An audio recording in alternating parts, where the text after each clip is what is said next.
Arnold Clavio. Alam mo, Clavio, awang-awa na ako sa'yo. Kala ko matitigo ka na eh.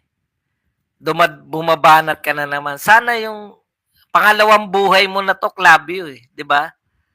Sana, sa pangalawang buhay mo, binigyan ka pa ng panibagong buhay. Mag-relax ka na lang. No? Huwag ka nang manira ng Vice President ng Pilipinas. Nangunguna ka na naman sa paninira eh. Basahin po natin Instagram nito ni Arnold Clavio. Si Arnold Clavio po ay bahagi po ng paninira kay BP Sara. Iisa lang po yung tono ng sinasabi nilang lahat eh. Lahat sila nag-react. Halos isa lang nga yung sinasabi nila eh. No?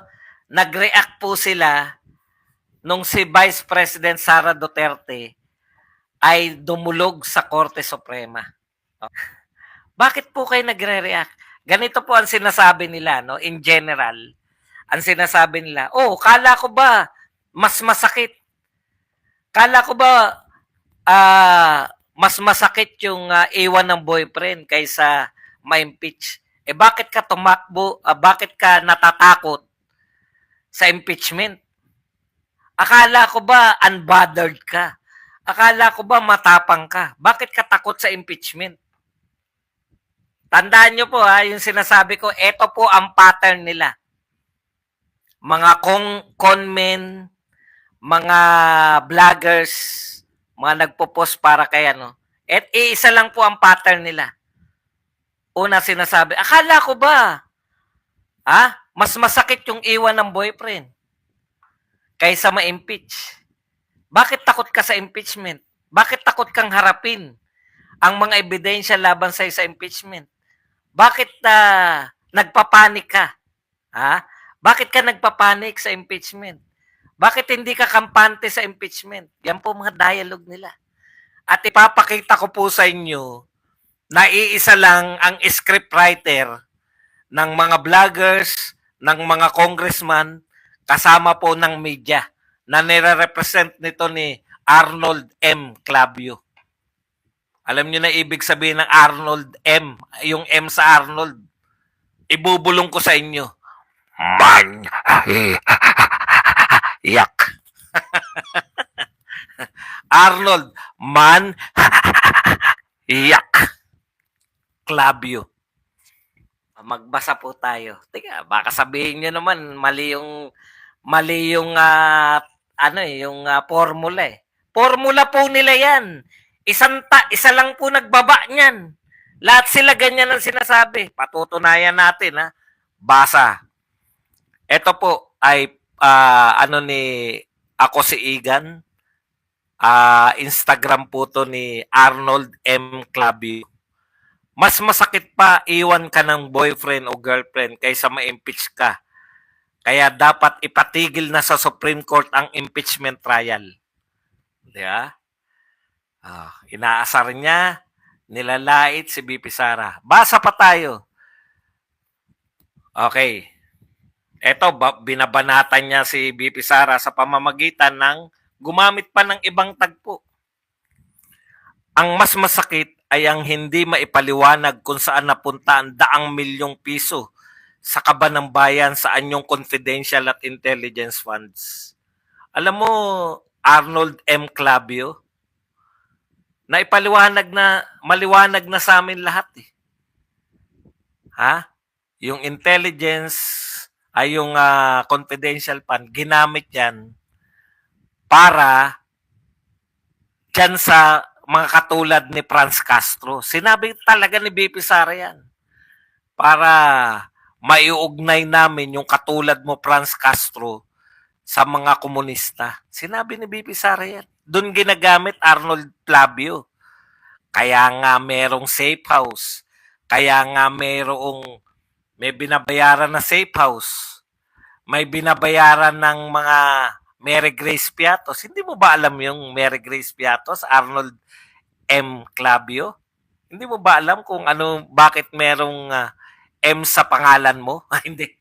Kung bakit merong Mary Grace Piatos, Yoyoy Villamin? Doon ginastos.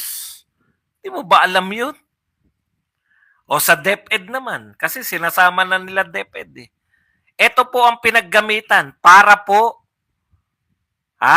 para po maiiwas ang mga estudyante sa droga, maiiwas ang mga estudyante sa mga nag-grooming. Alam niyo na yung nag-grooming, yung mga teacher, lalo na mga bading na teacher na i-groom yung mga estudyante, etc. etc. Ito po.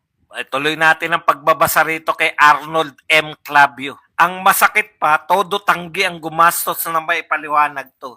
Hindi mo rin alam kung bakit hindi ipapaliwanag, Arnold M. Clavio?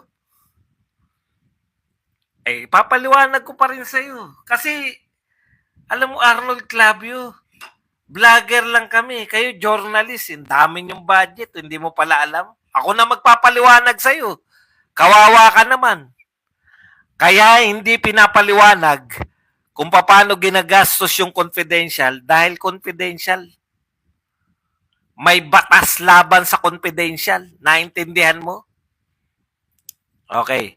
Pero mas masakit pa ang public school principal sa Birac, Catanduanes na hinatulang mabilanggo ng 11 taon dahil sa paglustay ng pondo ng gobyerno nagkakahalaga ng 5,000 pesos. Tama yun, masakit po yun, 5,000 pesos lang. Mabibilanggo ng 11 years. Unfair po yan. Samantalang, mamaya na yung samantalang, si Ma'am Principal pumayag na dumaan sa proseso para mapatunayan na wala siyang pagkakasala. Si BP Sara na mas malaki ang pera na sangkot, nais pigilan ng kanyang abogado ang proseso. Hindi po. Hindi po nais ni BP Sara ng abogado. Si BP Sara mismo ang nais niyang mapatigil. Ilagay mo sa kokote mo, Arnold M. Clavio. Si BP Sara yung gustong magpatigil. Abogado niya lang yun eh. Mamaya sasagutin kita kung bakit may M sa pangalan mo. Maraming kaso nasasaad na bilang co-equal branch ng pamahalaan ay hindi mangingialam ang Korte Suprema sa trabaho ng Senado. Correct. Tulad na lang ng petisyon na ipatigil ang investigasyon sa anomalya sa Parmali at Department PhilHealth. Hindi Research na research ka, Clavio May problema pa rin ang judicial system sa bansa. Walang dagdag, walang bawas. Ang gusto ni Arnold Clavio, wag lumapit si BP Sara sa Supreme Court. Ang gusto ni Arnold Clavio,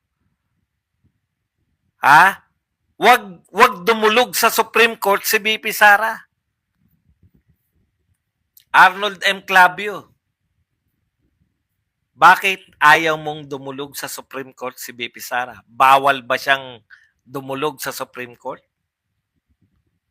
Yung sinasabi mo, na 5,000 lang yung principal, mabibilanggo ng 11 taon, unfair. Tama yun, unfair yun. Kailan pa naging fair yun? Di ba? Pero nakakalimutan mo, Clavio, mayroong mga bilyon-bilyon, daang bilyon tayong pinag-uusapan. At yan po ay kagagawan ng mga congressman. Nakita mo ba? Nagsampa ng reklamo sa ombudsman. Baka sabihin nyo, gawa-gawa lang to. Mahilig kayo mag-akusa sa mga vlogger na gumagawa lang na issue. Naroon ako nung sinampahan ni Bebot Alvarez, Congressman Alvarez. Ang paborito mong speaker. Arnold Clavio, ang paborito mong speaker. Naroon ako nung sinampahan ng kasong kriminal sa ombudsman. Dahil daang bilyon. Tama yan. Unfair yan. 5,000, ikukulong. Pero yung daang bilyon, hindi kulong.